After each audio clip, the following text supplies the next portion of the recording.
From Tallahassee, Florida's capital city, North Florida Baptist Church presents the Family Bible Hour. Stay tuned for 60 minutes of beautiful hymns, musical groups, and solos, with a special presentation from the North Florida Choir and Orchestra. Hear our pastor, Dr. Randy Ray, as he shares a powerful message from God's Word aimed at encouraging your life. Experience firsthand this time of worship and praise, and be challenged by the preaching of God's Word. This is the Family Bible Hour. Thank you for joining us today on the Family Bible Hour. We sure hope you had a great Thanksgiving, and now we look forward to a wonderful season of year as we approach Christmas. However, we're still looking at miracles from the Old Testament, and today we're going to look at a day of miracles where Elijah faces off with 450 prophets of Baal, and guess who wins? God wins every single time. Now, you'll be a winner if you'll come and visit with us sometime in the month of December. We're located at 3000 North Meridian Road, right here in Tallahassee, Florida. Please stay with us for all of today's Family Bible Hour. Leaning on the everlasting arms. Have you been to Jesus for the cleansing power? Are you washed in the blood of the Lamb? Are you fully trusting in His grace this hour? Are you washed in the blood of the Lamb? Are you washed in the blood, in the soul-cleansing blood of the Lamb? Are your garments spotless? Are they white as snow? Are you washed in the blood of the Lamb? God sent His Son. They call Him Jesus. He came to love, heal and forgive. He lived and died to buy my pardon. An empty grave is there to prove my Savior lives.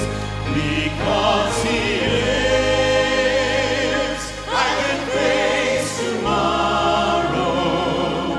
Because He lives, all fear is gone.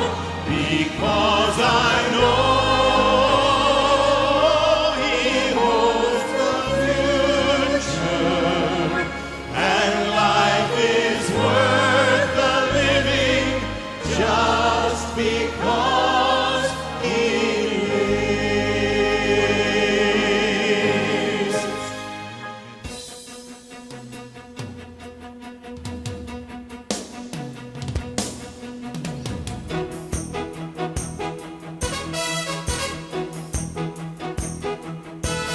Arise, shine, for your light has come.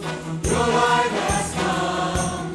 And the glory of the Lord has risen upon you. Arise, shine, for your light has come.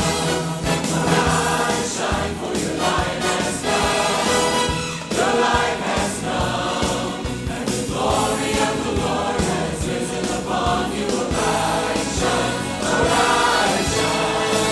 for your light has come. We have a reason to celebrate. We have a reason to sing. Windows of heaven are open. Blessings are flowing, overflowing. The light of His glory has filled our hearts. Shine, for your light has come. Your light has come. And the glory of the Lord has risen upon you. Arise, shine, for your light has come. Arise, shine, for your light has come. Your light has come. And the glory of the Lord has risen upon you. Arise, shine,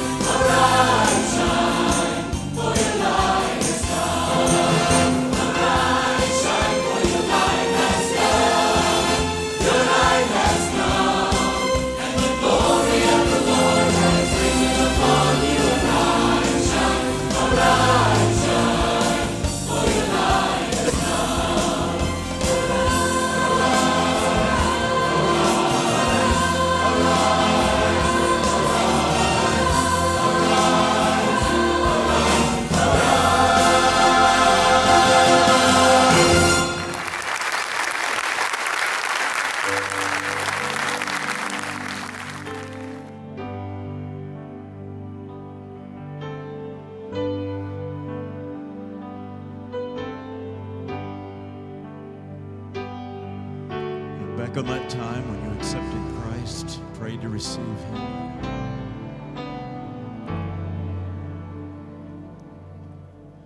It happened so long ago. I cried out for mercy back then, pled the blood of Jesus, begged Him to forgive my sins, but I just can't forget it. It just won't go away. So I wept again, Lord, wash my sins. This is all He'd say. What sin? What sin? They're as far away as the east is from the west. What sin? What sin? They were gone the very minute you confessed. Buried in the sea of forgetfulness.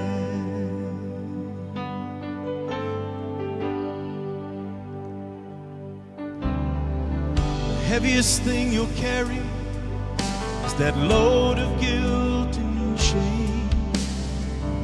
You were never meant to bear it, so let it go in Jesus' name.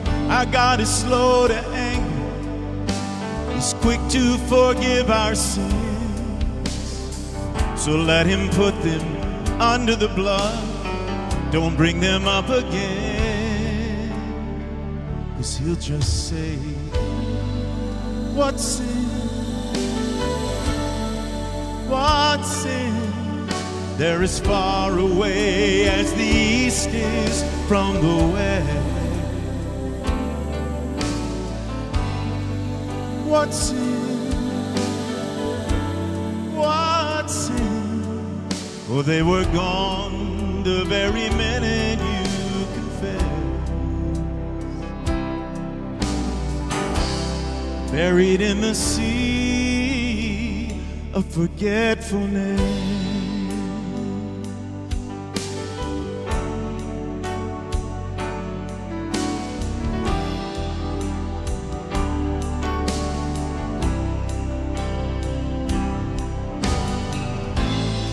Oh Lord, deliver me from my accusing memories. Nothing makes me want to pray like when I hear you say, what sin? What sin? They're as far away as the east is from the west. What sin? What sin? They were gone the very instant you confess. Buried in the sea of forgetfulness.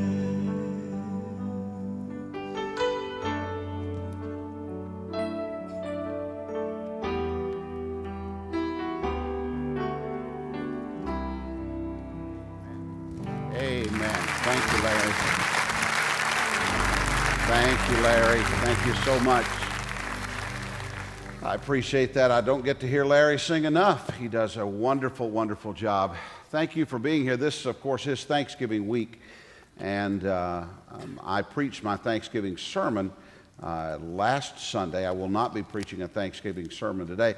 I will tell you a Thanksgiving story real quick. As some of you know, I ran the turkey trot, very appropriate, I ran the 5K at the turkey trot, and I was very concerned about that, very, very nervous, but happily, out of 3,000 people that ran the 5K, I finished right about middle of the pack, which isn't bad for an old fat guy. I was real pleased with that, and feeling real good about myself, actually, when I went home Everybody was making me feel good, and boy, you did it, Pops, you did it. We're so proud of you and all that.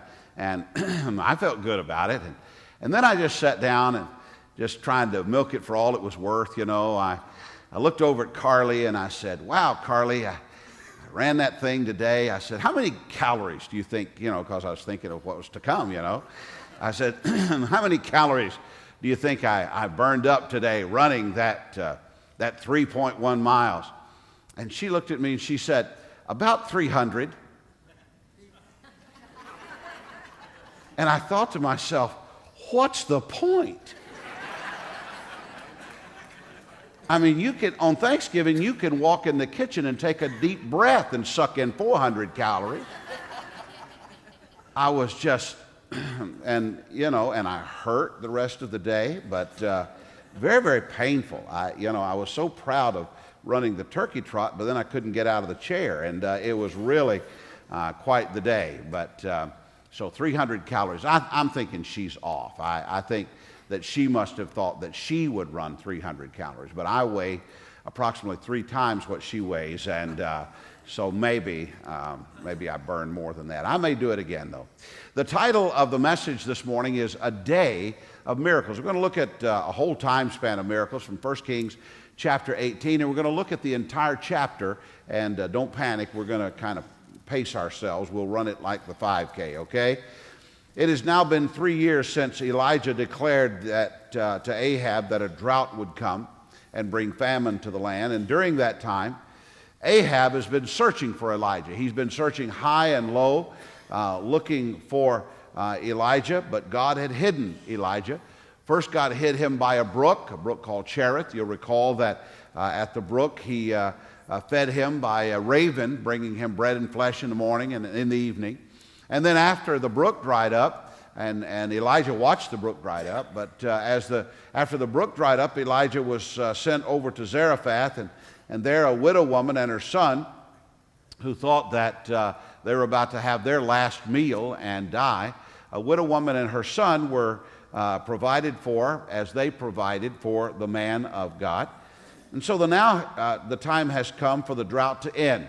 It's been about 3 years of drought, and it's time for it to end. And God plans to bring it to an end.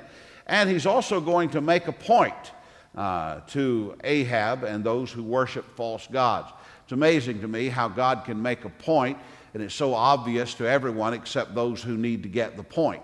But and that is going to be pretty much the way that it is today.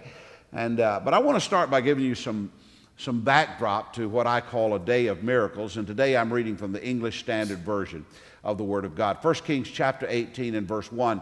After many days the word of the Lord came to Elijah in the 3rd year, saying, Go show yourself to Ahab, and I will send rain upon the earth. So Elijah went to show himself to Ahab. Now the famine was severe in Samaria,